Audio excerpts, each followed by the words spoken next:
নমস্কার, আমি অধ্যাপক অভিজ্ঞান আচার্য, সাউথ কলকাতা অ্যাস্ট্রোলজি অ্যান্ড বাস্তু সায়েন্স একাডেমির প্রেসিডেন্ট। তুলা রাশির জাতক জাতিকাদের 2025 কেমন যাবে?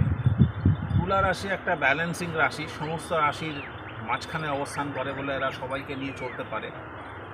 2024-এর তুলনায় 2025 আপনাদের ভালো যাবে। আপনাদের নতুন নতুন কর্মসংস্থানের সুযোগ আসবে। দীর্ঘকালের প্রেম পরিণতি পাবে, অর্থাৎ সেটা বিবাহে সম্পূর্ণ হবে। পারিবারিক শুভ অনুষ্ঠান ঘটবে।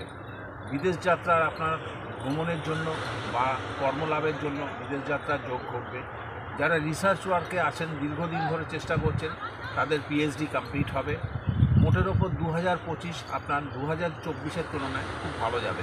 তবে অর্থনৈতিক অবস্থার খুব একটা পরিবর্তন হবে না, সামান্যই পরিবর্তন হবে অর্থনৈতিকভাবে, কিন্তু এখনও আপনাকে কিছুটা সময় অপেক্ষা করতে হবে। বাদ বাকি অন্যান্য দিকে আপনি এগিয়ে যাবেন। সুখ, শান্তি, সমৃদ্ধি আপনার জীবনে ভরে উঠবে। ধন্যবাদ।